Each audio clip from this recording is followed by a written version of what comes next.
President Akufo-Addo said I should come out clearly on Galamsey. It looks like he doesn't live in this country because I've commented on Galamsey over and over again.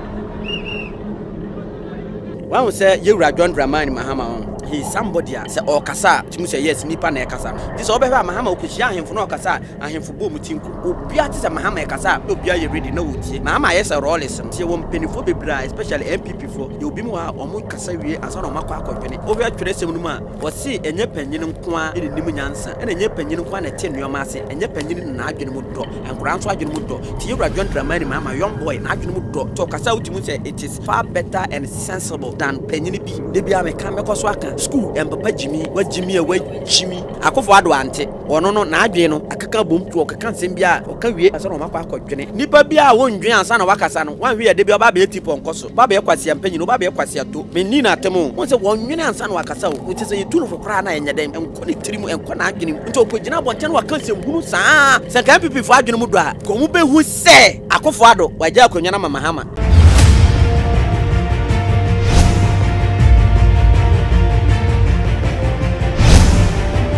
Ebusia enche bia na Nana Addo Dankwa Akufo-Addo ebeka ase Galamsey nsensema ekoso ade nti na yewura John Dramani Mahama ono nso emfa ne hunjim na onka bie a waye din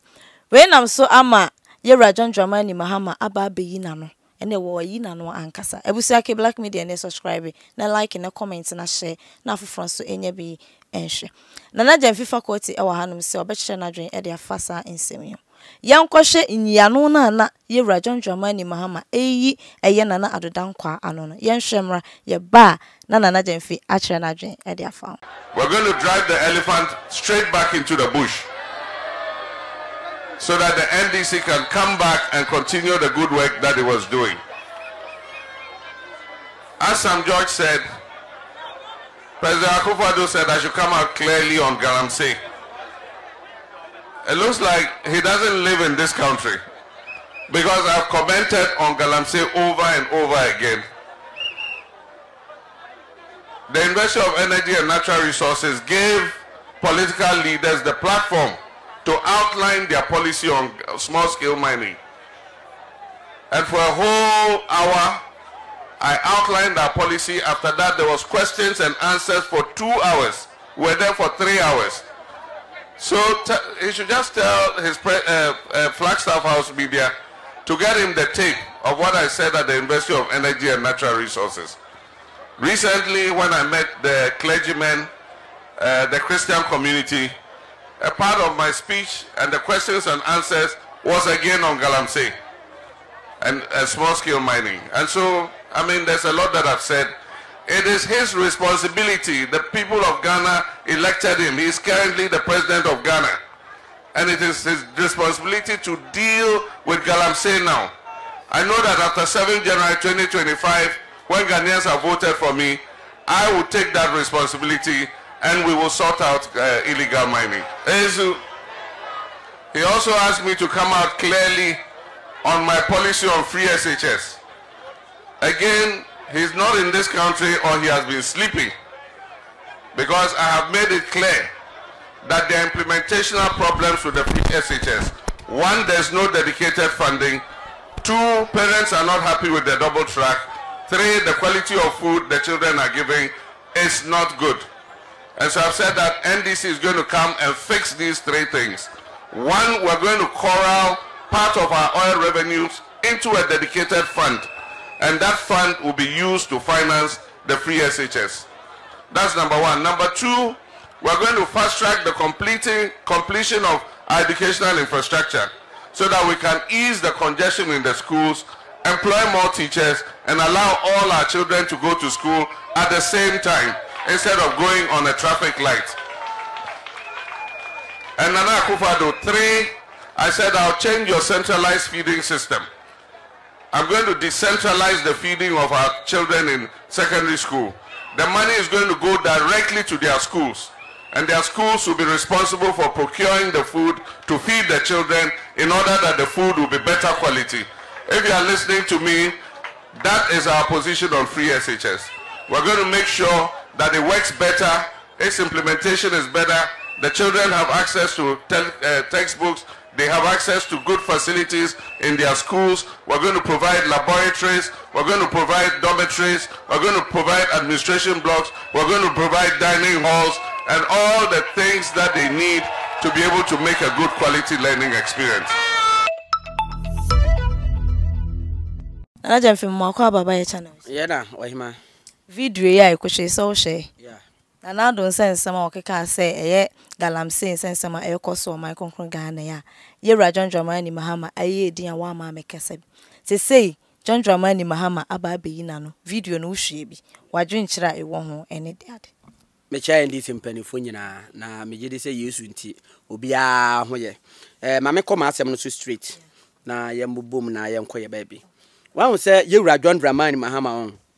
He is somebody say okasa utimu say yes nipa na ekasa no. Say okasa utimu say yes. Unse Mahama on onya bie na no okasa pe unse nipa na ekasa no. Ndi so obehwa Mahama okohia ahemfo na okasa ahemfo bo mutinko. Wasi ase okohia a teacher for na okasa ombo mu nsam. Ono nkohia teacher for nkohia nsantwerefo nkasa mo nawo. Obia te say Mahama ekasa obia ye ready na otie. Mahama yes Rolex no. Na Rolex kasa abade na yenya TV ni adado na etie Rolex voice wo TV radio so otimi kasa na radio ni siwa na sheki obeba na nipa atwa radio no ho ahia na de omo tie Rolex voice sa na Mahama akoye akwa nanum nsema da nkasa Mahama nanum nsema da rough okasa otimi se nipa na gina wa okasa yi akwa yi nim kasa onye se bibi mu Mahama yakasa me da me se onye se bibi mu won se ye obi wa okasa ye wonipa ne woni mpan ye obi wa okasa otimi se nanum nsem ne ba ne bon obi wa obe 80 years obe 84 years but okasa akra wo keji kra nka bi ene obi wa ebe 80 years obe 100 years 1 years but okasa otimi se atema wo kan akra wo keji kra nka asem we but enya nwanwa because ye wo mpenifo bebra especially MPP for ye obi mu ha omo kasa wie ansa na makwa akodwene because ya wasem wa onim o kan ya obi be kasa na metika ma me ba mo studio han na omde atu radio na omo kan akofo ado nsem we ya akofo ado voice na omo bo no radio so we ya akwa bi oti trotro mo se na papa we asem o kan nti odwene ho de an speech o make ye no ono speech o make ye no na mso to me miamfo so na mayi mani was na akofo ado asem o kan nti odwene ho de na Mahama meka galamsi asem de Mahama na ti akonwa so Mona moti 2010 2011 Yewura at most time na galamsey sha ase sa mere no mibisa yembisa akofo ado se Yewura atamos ene Yewura sirem seja tabe ma kukudufu ahofefo tena konwa so a ne nasi fom no omo frɛ akofo ado lomote kabote chairman omo frɛ no se omra meyi ono to mra meka galamsey ehu atemana tama omo na ese dum so eti o Mahama pen so no na Mahama na woto so dum so no Mahama frɛ obi so omra na omeka dum so ho asemana. One say nipa bia no you need to think before you talk. Ena nyanwanwa say over twere sem no ma Job chapter 32 verse 9 o say enye panyin nko a enim nyansa ena enye panyin nko na te nneoma ase enye panyin na adwene mu do enkora nso adwene mu do ti Yewura John Dramani Mahama young boy na adwene mu do to kasa utimu say it is far better and sensible than panyin bi. What's that say? Mahama kasa kasa ye chen panyin bi. Chen panyin bi de to kasa chen panyin bi no say Mahama ko otumfo ya na King Solomon of our time. Ana Yewura otumfo bi zan say Mahama wo say ba biem now 4 years na wo ba ye no e de na wo ba be ye kirikirem o say o nana me say me mre na me ka say me boboto nso ade be chi ti nana ma me nkan kakra bi me na me see kejeti a otra modern market nana me na me see atontu market me na me see Tafu market me na me yesu shoe factory Kumasi International Airport na plane timi ntu anwumre me na me be ye ni nyina ma plane timi tu anwumre nana Tafu Inner Rose me na me ye Swami Inner Rose me na me ye Asonwase me na me ye Asonwase market me na me ye nana me na me ye saa nneoma we nyina wa Asante region afi nana otumfo osietutu King Solomon afata moto na abonu tinko was yet this is a man. What's that here? Akufo ado ko ho ana King Solomon of our time bisa no onso waba dia na waya ma Asanteman oh nana so wa unim Akufo ado kasa na aka na sem me ba mu no Yewura asenso bo achi na ho no wona ye hwa minister akoto enso na ho no Bodio Minister of Agriculture ono so me ba ye mama no ministerial position chese we man 47 you know oba me cabinet ministers na mpanifo ni nyina ya asantefo me na me do mama adwuma wa ya magana asante man no wantimi am just one project say project awaye nipa wa na me ye nti sa nipa mienu we ukohwe asam na kan Job 32 verse 9 na ro compare sa nyoma mienu otimu sa asam na Bible kan ne no kore troro what you say na me pese me kan kire o say de bia me kan mekoso aka ewurase enu nketia ne kan school empapa jimi wa jimi what you say school empapa jimi wa jimi nti aya na Ghana ye problem ye wopa ne say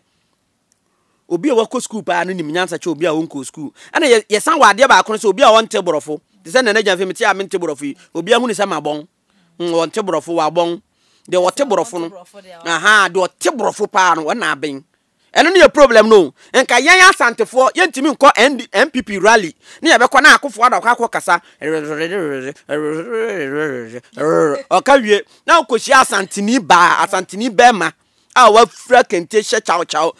okọ rally na sena de asem na akofo adakwa ye wote papa na wote borofo rof te so de okan ebie no wote yo de okan ebie no wote ye de okan de so wote borofo me pama chewo akofo ado mko ende asem na akofo ado ka kire mo wote papa na te borofo rof because ye ko borofo and ase na sinsi so na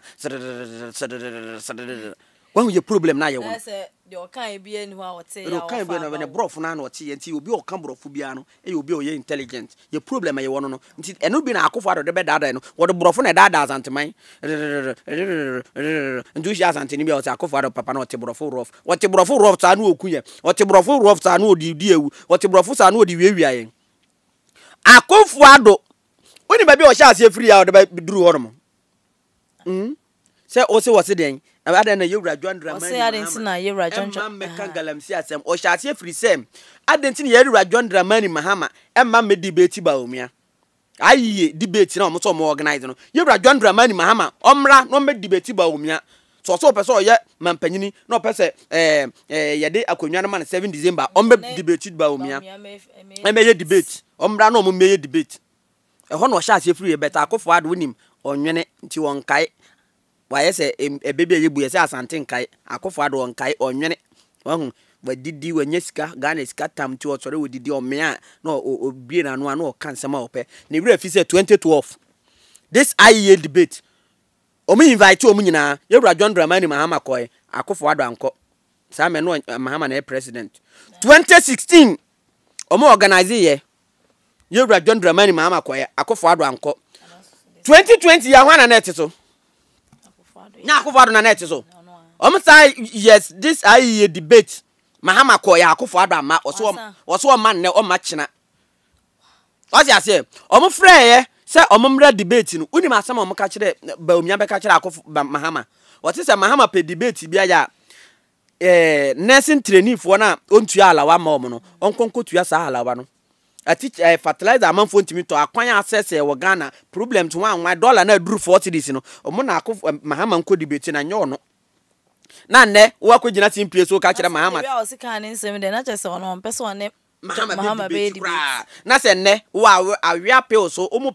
pe ya wiaye mo pe NDC for Mahama unto you very intelligent o metro no nke kan sam na ba omia copy my kromfo no copy ontu copy na afi won fa nko ye ne campaign because the ntia make that so ontu copy ko ye ne campaign say 2020 ye manifesto ye twere no mu say all disabled omo ayarefo sebe disabled ye be mo ma tertiary free o many bounce no mo de akosho manifesto mu de ye campaign nti omo ya kromfo yewura John Dramani Mahama say this galamsey sentiment ekotu obe make sure the district bia no obenya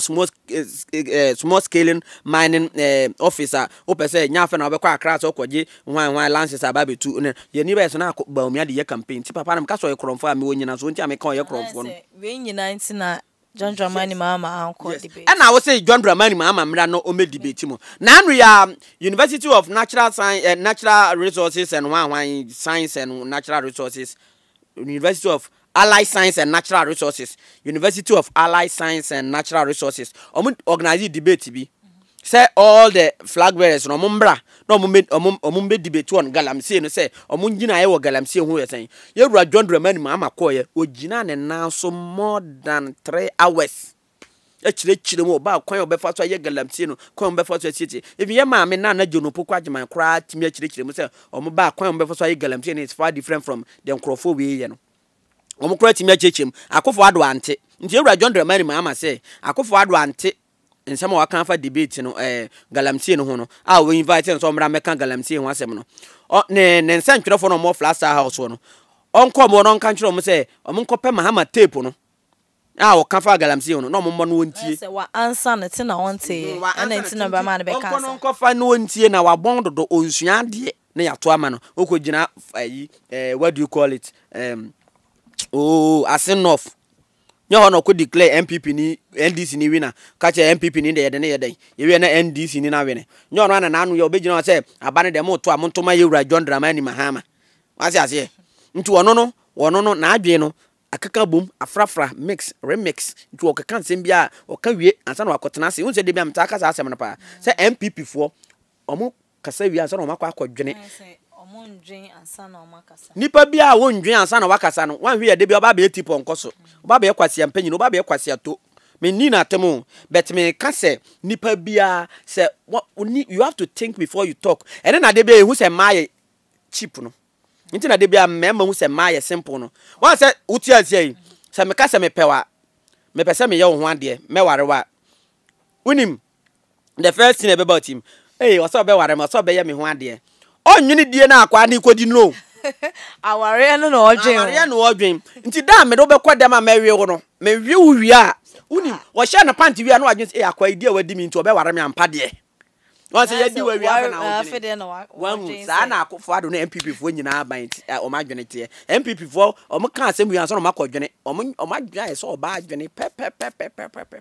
o ya ade ni wi anso no makodwene woni ti na mo ko asore a sofo hye nkoma agbura no wagye adi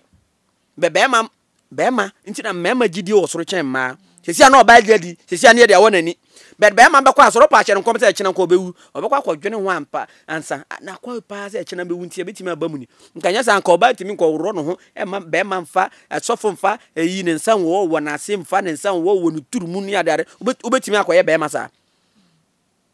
mema dodo so no wate se asofo maame adifo awro bema ho twetwe ne bema da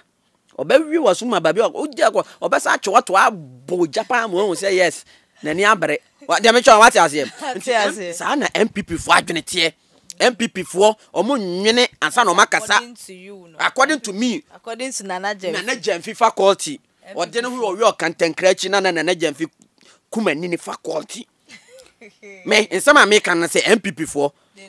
they don't think before they talk before they think. And no more problem no more. Nti akofo ade bekwa abonte no akoka nsem basa okofia no akwa akwadwene ho na po bekwa abonte no akoka nsem na no nsem hunu ne nsemfo okakafa goso manhene no sa goso manhene no nso